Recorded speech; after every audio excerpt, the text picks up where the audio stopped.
Hi, this is Lita Ford, and you're watching barebonesmusic.com.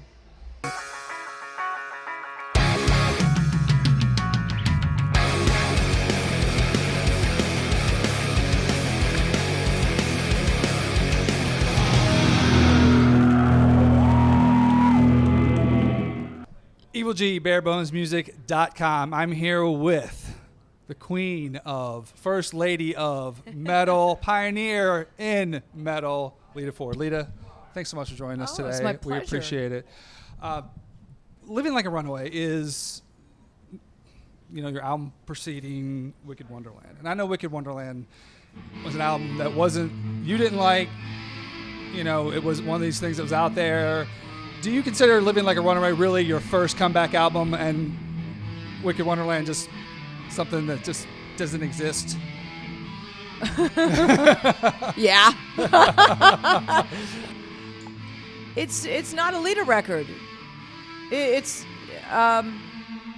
was something that was put together, and it was put together by a group of guys, and I had a couple of vocal licks and a couple of guitar riffs, and that's pretty much it. And they put my name on it. So I don't consider it a Lita Ford record. I never did, and unfortunately it got released. So, but you know what I did do? I literally took all the CDs and all the vinyl that I could find them, and I put them in a big truck, and I went around to all the dumpsters and I threw them all away. Really? I have photographs. I swear to God, I got as many as I could get. It took months because we had a lot. You've been through such a tumultuous time lately, and Living Like a Runaway, just tell me why you think this record will connect with people. Because I've read that a lot. You think this is really a record that's going to resonate with a lot of people. Tell me why that is. Because it's based on real drama. It's based on real everyday things that happen to people, whether it's standing in line at the grocery store or road rage. There's a lot of empowering lyrics in this song, in this CD. There's a lot of empowerment for people to grasp a hold of and say, I can get through this, even if it's the hardest, darkest time of my life. I can get through this. And Living Like a Runaway was written in one of the darkest, hardest times of my life, and it got me through. So I know it can get other people through. With everything that you went through, abusive relationship, divorce, dealing with not being able to see your kids, was this catharsis for you? It was horrible. It's the worst time of my life. And it still is. Yesterday was my son's birthday. He turned 11, and the father refuses to let me see the kids. I still haven't seen him. I haven't seen my kids in, I don't know, maybe almost 2 years now. I've seen them, but they're not my kids. They're brainwashed. And Mother, the song Mother, is a message to my children, and I hope that one day they'll know how much I love them, and that I'm not this evil, ugly person that he's made me out to be. How was it that you came to work with Gary Hoey on this record? Gary was looking to produce a project. He's great in the studio. He knows what he's doing behind Pro Tools, and he wanted to produce an album. And I just happened to run into him during that time. I was looking for a producer. So I don't know, it's almost like God put us together, because I had talked to a few producers at that time, and they couldn't wrap their head around this idea I had to do this album. They were afraid. I mean, there's some heavy-duty stuff on this album. They didn't want to do it. They couldn't wrap their head around it. What did he bring out? What did he bring to the table for you to make you and this record the best it could possibly be? He brought the best out of Lita. He allowed me to be me, and he captured me right from the very beginning. We weren't looking for perfection. We were looking for feel. And sometimes it's like having sex. Sometimes the first time is the best time. You know what I mean? Oh, yeah. And that's what we captured on Living Like a Runaway. Well, I read, let's put it that way, that when you were coming up with a title for the album, Yeah.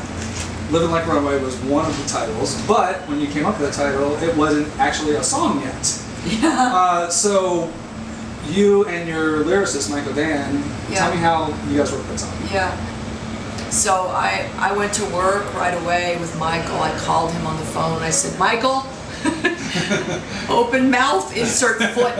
I am in trouble. You got to help me write this song. And we just threw back and forth some ideas, and I went, run, baby, run. And Michael goes, across New York City. And I said, run, baby, run. Michael says, through the streets of LA. And Michael was on the run from the law at one point. So he said, you can't slow down and you can never stay when you're living like a runaway. And I went, that's it. We got the hook. We got the song. So I took that chorus to Gary's house, and we finished the song up with Gary. It's a little, it's a little different from what we were doing back in the '80s, and this, yeah, it is. It definitely is not. It ain't no big thing. You know what I mean? It's not a. I don't know. It is a party record, though. I mean, you can still party to it. It seems like, for a long time there, I was interviewing a lot of front women, and I kind of asked the question a lot, what's it like being a woman in metal, and blah, blah, blah. But by the time we got down the road, I'm kind of like, this isn't even a question anymore. Yeah. But you're an original. How does that make you feel being out in front of that the whole time? It's an honor.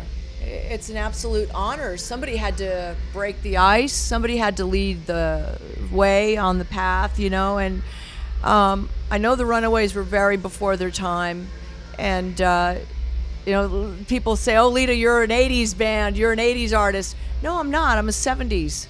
I'm from the '70s. Really. Right. I mean, I don't mean to make myself older than I really am, but it's true. So I feel that it's an absolute honor to have led the path for a lot of women in rock and roll, especially on guitar. There's some shredders out there now. So now do you feel that you were a rocker of the 70s, kind of the face of the 80s? Do you feel now like you're a rocker of today with this album? I do. I really do. I feel like I finally grew up, I